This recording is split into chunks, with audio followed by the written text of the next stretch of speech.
That's why, dun pa lang nung nabuo yung bagong majority nung May 11, ang sinabi sa amin ang priority, dalawa, ang ating ekonomiya, at pangalawa, yung magkaroon ng fair at maayos. Yun po ang sabi nila, fair at maayos, impartial at maayos na impeachment. Pero nagulat kami, bakit naging priority na buwagin yung bagong majority at tanggalin ako bilang Senate President. So, isang theory dyan na lumabas is that ayaw kasi talagang lumabas ang buong katotohanan tungkol sa massive corruption that has been going on for the last 4 years. And yung simbolo ng massive corruption na yan ay nasa flood control. Most of the news is about the pre-trial. So just 2 topics lang. Bakit pre-trial? Kasi if you remember po, nagkaroon ng time during the hearing of former Chief Justice Corona na bumagal at tumagal kasi nga habang nagta-trial, minamark pa yung mga ebidensya. And then, pag ang prosecution biglang nagtanong, pwede bang yung second o third article ang i-present or may skip kami? O kaya kung parehong dokumento or parehong witness ang gagamitin, debate pa parate. So, I really have to thank Secjan Joel, Senate Secretary Joel Montales and the professional Senate staff and yung mga researchers ng iba't ibang mga opisina ng mga senador who all agreed na kailangan talaga yan. So, although some might think na may ups and downs yan every day, mas mabuti na yan kaso sa everyday sa trial magka-problema. So having said that, the second point kasi I want to make, and I think this is the most important point in the trial, is yung political neutrality or yung impartiality. So all throughout history, ang issue parati sa isang korte is to be impartial. Impartial. Ibig sabihin po, walang kinikilingan, di ba? Hindi pwedeng umpisa pa lang A versus B, kampi ako kay B. 'Di ba? Kaya nga sa jury system, they have to make sure na yung mga nasa jury hindi biased.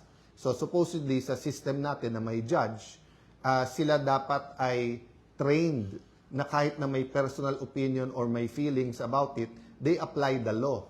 'Di ba? So for example, kung yung isang judge namatayan dahil sa drunk driving, pero ang batas natin, drunk driving 6 years lang, hindi pwedeng sabihin ng judge, 9 years ikulong yan. Kasi nga, kailangan niya sundin yung batas. But yung judge kasi is trained. So, ang problema natin sa senator judges, we're not really trained as judges. Of course, some of us have been in other impeachment trials or whether sa House or sa Senate, so may konti ng experience. But still, ang layo sa training kahit na ng ating MTC or RTC judges, di ba? So, yung impartiality is very important. So, if you remember when we convened the court, nag-oath-taking, di ba? Nauna ako at pagkatapos nag-oath naman yung lahat ng senator. Makikita nyo po dito sa resolution adopting the rules of procedure on impeachment trials.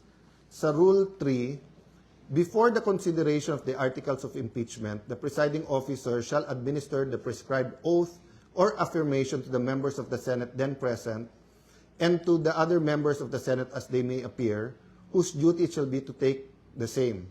Upon presentation of the articles to the Senate shall specify the date and time for consideration of such articles unless the Senate provides otherwise. Diba? So yan, ginawa natin lahat. Tingnan niyo yung next paragraph. Senators shall observe political neutrality during the course of impeachment trial. Tapos dinefine niya, political neutrality shall be defined as an exercise of public officials' duty without unfair discrimination and regardless of party affiliation or preference. Okay, ulitin ko ha.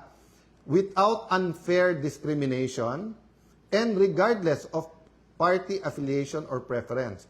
So whether admin ka, and policy ng admin, if it's the policy of the admin, to impeach a certain official, and whether opposition ka at ayaw mo ma-impeach, or baliktad, admin ka, ayaw mo ma-impeach, opposition ka, may gusto kang ma-impeach, dapat may fairness, dapat walang unfair discrimination, dapat may political neutrality.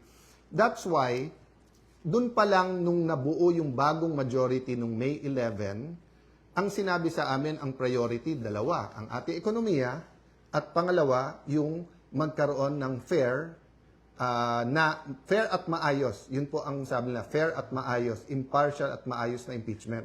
Pero nagulat kami, bakit naging priority na buwagin yung bagong majority at tanggalin ako bilang Senate President.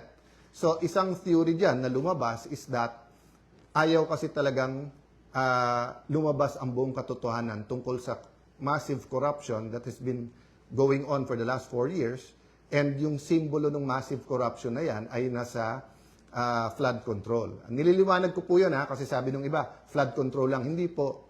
Napakaraming instances of corruption. Some are endemic, some were there. For example, pag sinabing Customs, BIR, DPWH, to be fair to the Marcos administration, even President Duterte said na may corrupt na contractor sa DPWH. Even President Duterte said, yan BIR, yan Customs. Remember, may kinulong siya sa Bureau of Immigration, di ba, BID. Lalo po during the time of President Pinoy, who we also honor today. Many people are honoring him.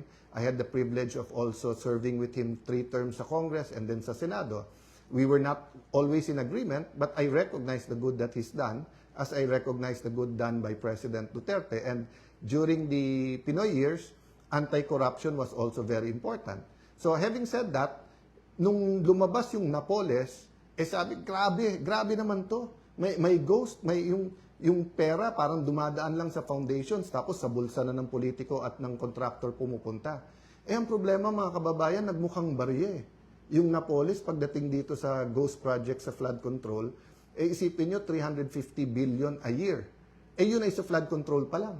Hanggang ngayon po, yung corruption dun sa maintenance projects na is another 300 billion a year. Halos wala pa akong nababasa dyan. So, napakarami pa ho. So, statement po ni Senator Win, paraphrasing, pag may lumabas na ebidensya, pwede mag-hearing. I'm not so sure kung eksakto yun ang sinabi niya. So I won't comment sa kanya. But yung sinabi po ni Chairman Erwin na iikot na lang ba tayo sa flood control? O kaya yung sinabi ng iba na kapag may bagong ebidensya, hindi po ganon. Pag nag-iimbestiga ka, ikaw naghuhukay, ikaw nag-investigate, ikaw nag-uncover. At kahit sino po sa amin mga senador, congressman, basta't neutral lang neutral lang. Wag lang talaga maging alagad or aso or tuta ng Malacanang.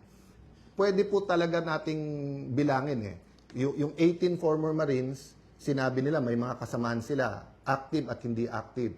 So, yung isang lane lang yon, yung mga bodyguards. May magandang point yung sinabi sa akin ng isang public official din. Sabi niya, Sen, bakit ba ang daming debate kung may katotohanan o wala? So, hindi pa niya sinasabi kung totoo o hindi yung testimony ng 18 Marines. Sinasabi niya lang, but may debate pa kung yung mga former bodyguards or former Marines ay pwedeng mag-deliver o hindi. Si Zaldico na mismo nagsabi na marami siyang pinadeliveran. Di ba? And everyone agrees that former Congressman Zaldico is in the center of this.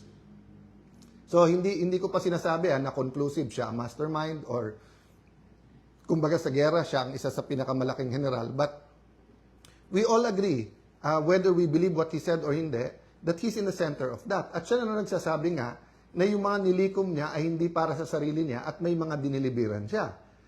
Imposible naman mag-isa siya nag-deliver. So, going back to my point, that's one area to follow. Okay, number 2, dami